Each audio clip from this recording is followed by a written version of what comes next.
Mes chers compatriotes, nous sommes aujourd'hui le 8 janvier 2026. Je voudrais, avec vous, examiner la situation du Groenland et de cette information qui dure déjà depuis maintenant plusieurs semaines, en fait depuis plusieurs années, je vais avoir l'occasion d'y revenir, sur cette volonté manifestée par le président Trump, le président des États-Unis, d'acquérir d'une façon ou d'une autre le Groenland. Alors, je crois qu'il est important de revenir dessus parce que c'est un sujet qui peut en effet dégénérer et c'est un sujet qui mérite de longues explications. Et c'est un sujet qui mérite des explications que je n'ai vues finalement nulle part dans les grands médias où on présente cette affaire comme une espèce de dinguerie de Donald Trump et qui voilà, serait consternante et puis c'est tout. Non, il faut revenir d'abord sur ce que c'est que le Groenland, deuxièmement revenir à l'histoire des États-Unis, et puis ensuite à voir ce qui se passe actuellement et ce qu'il y a dans les coulisses. Alors déjà le Groenland. Le Groenland, on dit que c'est la plus grande île du monde, ça dépend de ce qu'on appelle une île. L'Australie est beaucoup plus importante que le Groenland, mais on considère que c'est un continent. Il y a certains géographes qui considèrent que le Groenland lui-même pourrait être considéré comme un continent et donc ne serait pas une île. Donc on joue un petit peu sur les mots. Mais enfin, il y a un consensus qui veut que finalement c'est la plus grande île du monde. Elle fait à peu près 2 100 000 km², c'est-à-dire à peu près 4 fois la taille de la France métropolitaine. Donc c'est tout à fait colossal, c'est tout à fait considérable. Cette île, elle se situe, regardez cette map-monde qui est tout à fait intéressante, elle se situe au nord-ouest du continent américain. Il est vrai qu'elle est beaucoup plus contiguë au continent américain du point de vue géographique qu'elle ne se rattache au continent européen. Et sur cette map-monde, enfin projection que vous voyez, il figure le territoire américain en vert, territoire américain continental, comprenant, vous le voyez, l'Alaska, et mis également en vert le Groenland. Vous voyez donc que si les États-Unis acquéraient le Groenland, eh bien, en fait, ça permettrait d'avoir une espèce de gigantesque État qui représenterait le nord des Amériques. Et vous voyez surtout qu'il y a un État qui est pris en tenaille dans cette affaire, c'est le Canada. Voilà. C'est-à-dire que le Canada, finalement, serait encerclé partout par les États-Unis d'Amérique et il s'en faudrait finalement pas beaucoup pour que les États-Unis disent voilà, maintenant le Canada va rejoindre les États-Unis. C'est d'ailleurs ce qu'a dit également Donald Trump. Il ne faut pas l'oublier. Donald Trump avait dit pendant la campagne électorale, et avant et après, qu'il voulait faire du Canada le 51e État des États-Unis. Je pense d'ailleurs que si c'était le cas et si le Canada rejoignait les États-Unis, ça ne serait pas le Canada qui deviendrait le 51e État, mais c'est chacune des provinces canadienne qui deviendrait un nouvel État, avec l'Ontario, la Saskatchewan, la Colombie-Britannique, peut-être le Québec, etc. C'est ça qui serait la logique. Et les États-Unis d'Amérique, qui comptent 50 États, passeraient peut-être à 60, 62, 63 États. Bien. Alors, le Groenland, pour y revenir, 2 100 000 km², il y a à peu près 57 000 habitants. C'est une population qui ne varie pas. Moi, il se trouve que je suis allé au Groenland.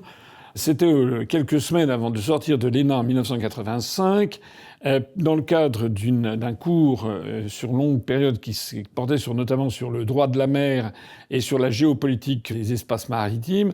Et à l'époque, en 1985, on parlait beaucoup du Groenland, puisque le Groenland voulait sortir du marché commun et acquérir une certaine autonomie. J'y reviendrai tout à l'heure.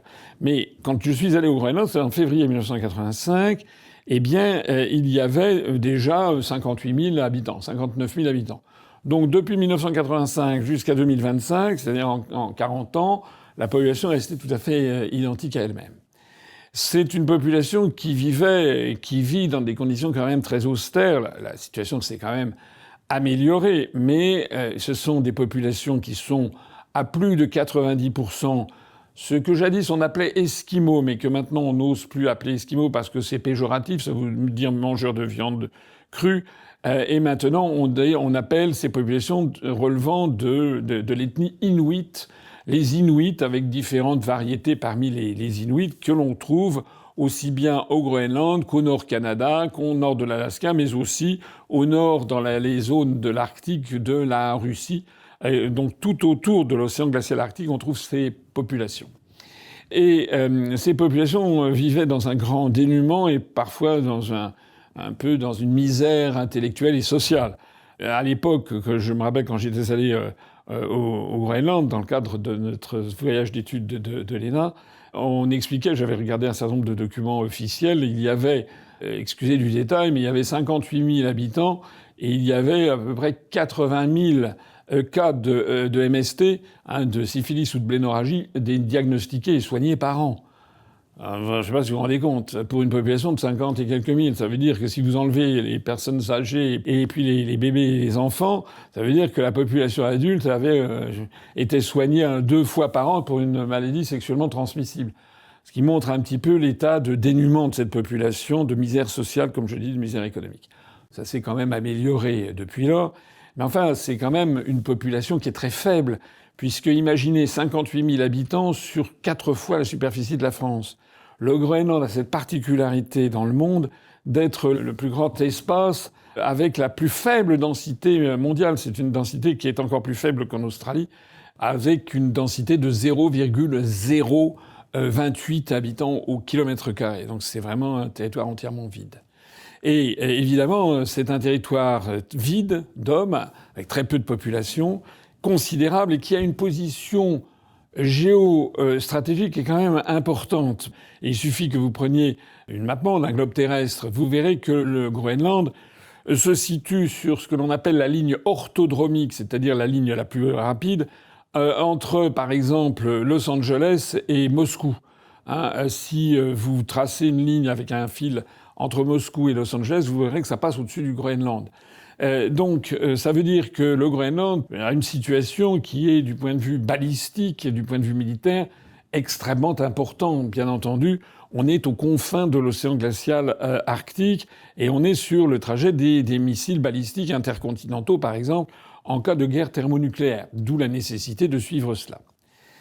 Bon, voilà ce que c'est en gros le Groenland. Le Groenland qui a été découvert, semble-t-il, du temps des Vikings, par Éric le Rouge, donc vraiment au Haut Moyen-Âge, qui avait appelé cette terre Groenland, c'est-à-dire la terre verte, d'une part parce qu'il y avait des pâturages, ce qui permet d'ailleurs de se rappeler que la terre était plus chaude au Moyen-Âge, et notamment dans ces latitudes, qu'elle ne l'est aujourd'hui. C'était aussi un peu une présentation un peu promotionnelle, puisque lorsque cette terre avait été découverte, elle était inhabitée. Et donc, un certain nombre de Vikings, de populations venues donc des pays scandinaves d'aujourd'hui, avaient commencé à s'installer au Groenland. Certains avaient d'ailleurs poursuivi, et on a trouvé des installations de Vikings qui auraient pu s'installer, je crois, au Xe, XIe, XIIe siècle, dans ce qui est aujourd'hui l'Amérique du Nord. Voilà. Ce qui permet d'ailleurs de dire au passage que la découverte de l'Amérique par Christophe Colomb est une présentation qui n'est pas parfaitement exacte. Elle l'est quand même parce que à l'époque les Vikings, ils vivaient dans leur propre monde et puis ça ne diffusait pas l'information dans le reste du monde. Alors cette terre a été l'objet de convoitises entre différents États, mais elle a été finalement rattachée au royaume du Danemark, après d'ailleurs un conflit avec la Norvège, qui faisait d'ailleurs partie de la Suède. Le Groenland a été rattaché au début du XIXe siècle, vers 1814, au royaume de Danemark. Ce qui est toujours le cas aujourd'hui, c'est un territoire du royaume de Danemark, c'est un territoire autonome, c'est une espèce de colonie du Danemark. Évidemment, le Danemark stricto sensu, donc c'est-à-dire la péninsule du Jutland qui se trouve au nord de l'Allemagne avec les îles qui sont autour et qui entre cette péninsule et la péninsule scandinave de la Suède, ça fait 43 000 km², c'est-à-dire à peu près un petit peu moins que la taille de la région Bourgogne-Franche-Comté.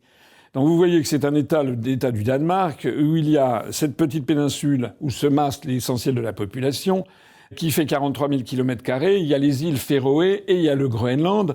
Mais le Groenland faisant 2 100 000 km² et la péninsule du Jutland et les îles avoisinantes faisant 43 000 km², ça veut dire que le Danemark, ce que l'on connaît sous l'État de Danemark, ne représente que 2% de l'ensemble de la superficie du Groenland. Voilà. Alors, le Groenland donc est resté à propriété, si l'on peut dire, du Danemark, sauf que il a attiré assez rapidement les convoitises des États-Unis. Pourquoi ? Parce que les États-Unis, alors je renvoie ici ceux que ça intéresse à ma conférence qui date d'il y a déjà de nombreuses années, qui s'appelle Qui gouverne la France et l'Europe. Et j'avais commencé cette conférence par un long rappel sur une histoire qui est assez méconnue, qui est même très méconnue par nos compatriotes, qui est l'histoire des États-Unis d'Amérique. Et les États-Unis d'Amérique se sont constitués, ont proclamé leur indépendance en 1776. S'en est suivi la guerre d'indépendance du Royaume-Uni, qui s'est clôturée par le traité de Versailles de 1784, accordant l'indépendance aux 13 colonies d'Amérique du Nord du Royaume-Uni. Comme je l'ai expliqué dans cette conférence, je vous invite à aller la revoir. Et il y a à ce moment-là, les 13 nouvelles colonies ont tout de suite voulu augmenter leur superficie et elles ont voulu essayer d'acquérir les colonies britanniques du Canada, qui relevaient du Royaume-Uni, sachant que le Québec avait été perdu par la France, la Nouvelle-France avait été perdue du temps de Louis XV en 1759 avec la bataille dite des Plaines d'Abraham au nord de la ville de Québec. Donc tout le Canada appartenait et restait fidèle au Royaume-Uni. Bon, il y a eu, s'en est suivi des guerres avec ce qui a abouti en 1813 au traité de Gand avec en fait le statu quo hanté. Le Canada est resté fidèle à la couronne britannique, les États-Unis, nouveaux étant un pays indépendant. En 1821, le Mexique a acquis son indépendance de l'Espagne. Et dans les années qui suivirent, il y a toute une série de pays d'Amérique du Sud qui ont obtenu leur indépendance de l'Espagne. Je le rappelais récemment pour le cas du Venezuela, par exemple, sous la houlette de Simon Bolivar, qui était donc le fer de lance de l'indépendance et de la fierté retrouvée des peuples latino-américains contre la puissance colonisatrice qui était l'Espagne. Et donc vous avez eu toute une série de pays qui ont proclamé leur indépendance, qui sont devenus le Venezuela, la Colombie, la Bolivie, le Pérou, le Chili, l'Argentine, tout ça sont des pays qui sont devenus indépendants les uns après les autres. Bien. Cette floraison d'indépendance a fait que, en 1823, le président Monroe a défini une doctrine qu'on appelle la doctrine Monroe, qui a été présentée en France pendant des années comme une espèce de volonté d'isolationnisme américain, mais c'est un mot qui est très très mal choisi parce que c'est pas de ça qu'il s'agit. La doctrine Monroe consiste à dire que tout ce qui relève du continent américain, Amérique du Nord, Amérique centrale, Amérique du Sud, ne doit être géré que par les États-Unis, donc par ces 13 colonies qui commençaient à se développer d'ailleurs, et donc les puissances européennes doivent dégager. C'est ça que ça veut dire la doctrine Monroe.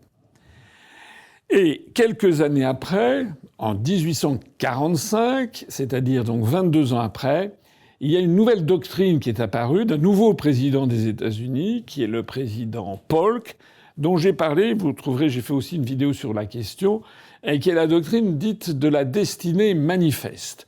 La doctrine de la destinée manifeste, qui reprend à l'origine un article de journal, qui a été développé par le président Polk, c'est quoi ? C'est que les États-Unis d'Amérique ont une vocation quasiment messianique, c'est une espèce d'inspiration protestante, calviniste, une espèce de vocation messianique, d'abord à conquérir tout l'espace nord-américain, et ça va donc justifier la poussée vers l'ouest, vers ce que nous on appelle le Far West et que les Américains préfèrent appeler le Wild West, l'Ouest sauvage, avec progressivement donc cette poussée qui va consister à faire la guerre en permanence aux Indiens d'Amérique pour les mettre dans des réserves et puis s'accaparer leurs terres, jusqu'à arriver à la côte Pacifique. Côte Pacifique, je rappelle qu'en 1849, l'État de Californie sera rattaché aux États-Unis d'Amérique. Donc c'est une espèce d'ébullition pendant ces années 1820, 1830, 1840, 1850, où les États-Unis d'Amérique continentaux se multiplient et étendent très rapidement leur emprise sur le continent nord-américain. Et c'est au nom de la destinée manifeste. Mais cette destinée manifeste ne va pas s'arrêter là, si l'on peut dire, et au XXe siècle, des théoriciens reprendront cette théorie de la destinée manifeste pour l'étendre en fait à l'ensemble du monde entier. Voilà, c'est-à-dire que l'ensemble du monde a pour vocation à passer sous l'autorité, en définitive, des Américains, et notamment des Américains anglo-saxons blancs, comme c'était à l'époque. Alors, tout le XIXe siècle va être consacré par les premières provinces indépendantes. Elles vont progressivement s'étendre sur le continent américain, et elles vont faire comment? Soit par des guerres, soit par des achats. Et je vous renvoie à ma conférence sur qui gouverne la France et qui gouverne l'Europe. Je rappelle qu'il y a donc toute une série d'acquisitions qui ont été faites par les États-Unis en les achetant tout simplement. Ça a commencé par la Louisiane et qui a été achetée en 1803 à Napoléon Bonaparte. Donc c'est un morceau énorme à la Louisiane. Vous voyez la carte, c'est très considérable. C'est à peu près un tiers des États-Unis continentaux qui étaient sous domination française et qui a été vendu en 1803 par Napoléon aux nouveaux États-Unis d'Amérique. En 1853, c'est-à-dire 47 ans après l'achat de la Louisiane, les États-Unis d'Amérique ont acheté à l'Espagne une partie de ce qui est aujourd'hui l'Arizona, qui était rattaché auparavant au Mexique espagnol. 1853. Et ça s'est poursuivi ensuite en 1867 par l'achat de l'Alaska du temps d'un secrétaire d'État américain dont je vais reparler dans un instant, qui s'appelait Seward, et qui a acheté pour une bouchée de pain, en fait, je crois que c'est l'équivalent de $5 par kilomètre carré, cet État de l'Alaska qu'il a racheté à la Russie. Évidemment, de nos jours, la Russie, depuis longtemps, les Soviétiques puis les Russes se sont mordus les doigts de cette vente. Ça a été réalisé en 1867. Et puis c'est pas tout, puisqu'en 1898, les États-Unis se sont accrus en achetant Porto Rico et les îles Vierges espagnoles et danoises que l'on trouve dans les Caraïbes, en l'achetant. Ils ont acheté Guam, donc qui est une île qui se trouve tout à fait au sud du Japon, donc dans l'océan Pacifique occidental, en 1898 également. Et ils ont acheté les Philippines en 1898, qu'ils ont acheté à l'Espagne. Je crois qu'ils ont également, d'ailleurs, à cette occasion, acheté Cuba, mais Cuba, comme les Philippines, ensuite, ont quitté le giron américain. Voilà un petit peu comment on peut parler de l'accroissement du territoire des États-Unis d'Amérique. Il faut savoir quelque chose qui est très important pour le sujet qui nous occupe. C'est que le secrétaire d'État américain Seward, dont je parlais, celui-là même qui a acheté en 1867, donc c'est à l'époque de Lincoln, c'est au moment de la guerre de sécession, la fin de la guerre de sécession.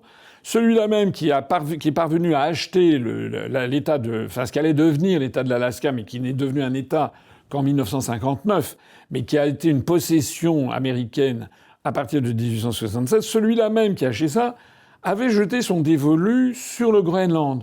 Et donc Seward voulait également acheter au Danemark le Groenland en 1867. Et cet objectif d'achat du Groenland, on va les retrouver à plusieurs reprises tout au long de l'histoire contemporaine des États-Unis.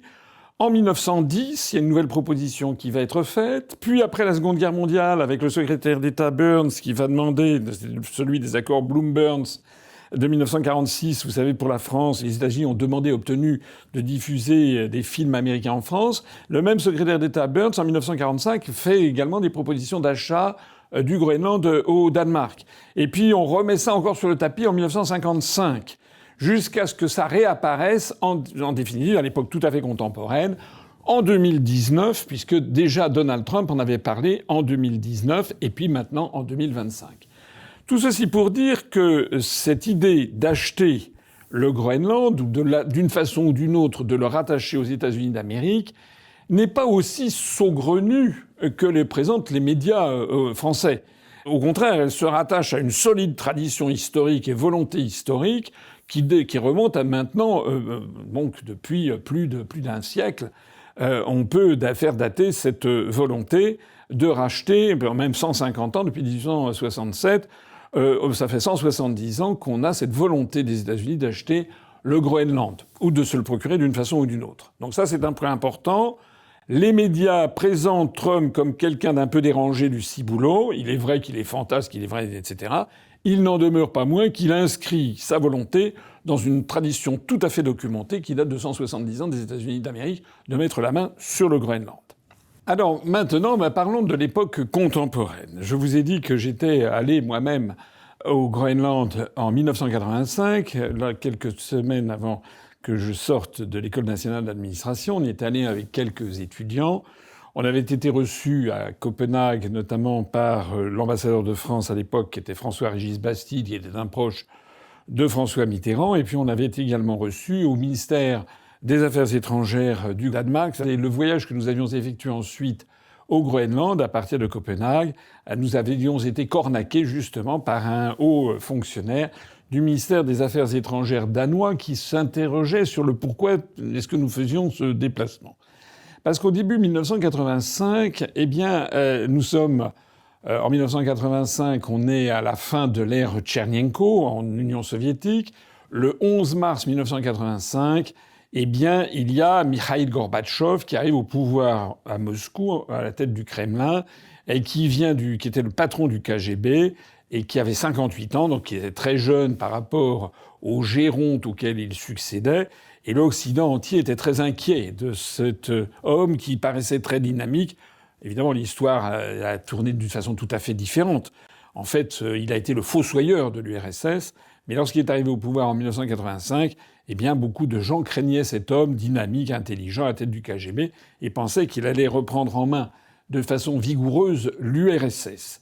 Et c'est à ce moment-là, précisément, que au Groenland, un fort mouvement autonomiste s'était développé depuis déjà un certain nombre d'années et avait porté au pouvoir un nouveau Premier ministre du parti Siumut, c'est un peu le parti social-démocrate groenlandais, qui était un pasteur, enfin c'était un Groenlandais, mais qui était pasteur de l'église évangélique, et il s'appelait Jonathan Motzfeldt.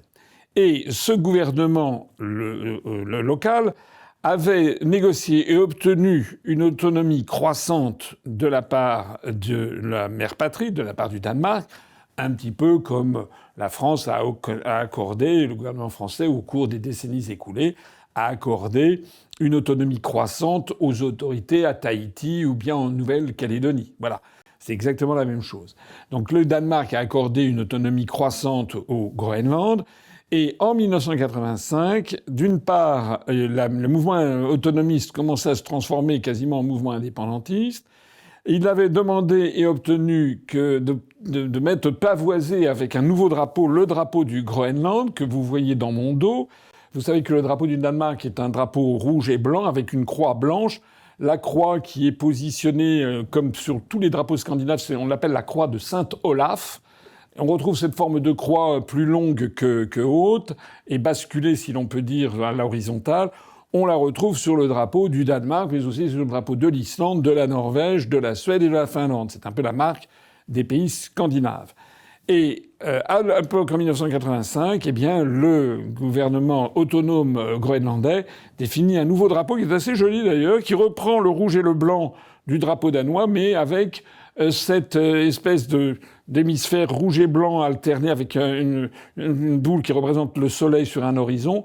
Pourquoi ? C'est un symbole, évidemment, du fait qu'une grande partie du Groenland se situe au-dessus du cercle polaire arctique, et donc il y a toute une partie du Groenland qui connaît ce qu'on appelle le soleil de minuit, n'est-ce pas ? Lorsque l'été venu, il y a 24 heures sur 24 de jour, c'est-à-dire que le soleil baisse à l'horizon à minuit, mais ne disparaît pas et remonte. Et l'inverse en plein hiver, comme c'est le cas actuellement, il fait nuit 24 heures sur 24 pour toute une partie du territoire groenlandais. Bien. Alors, pourquoi ça en 1985 ? Parce qu'au même moment, il y avait une volonté d'autonomie qui s'était traduite d'ailleurs par une demande de sortir le territoire du Groenland du marché commun, puisque le Danemark avait adhéré au marché commun en 1972, à valoir à partir du 1er janvier 1973, et évidemment, le Groenland étant un territoire, une colonie de la couronne danoise, faisait partie du marché commun. Et en 1985, donc 13 ans après son entrée, les Groenlandais avaient voulu sortir du marché commun dont ils considéraient que les contraintes étaient trop fortes, notamment sur les contraintes en matière de pêcherie et de zones de pêche. Ils ne voulaient pas partager en fait un certain nombre de pêches ou de zones de pêche, ou en tout cas voulait les monnayer au prix fort. C'était une des raisons. Puis il voulait aussi ne pas dépendre de décisions qui étaient prises à Bruxelles.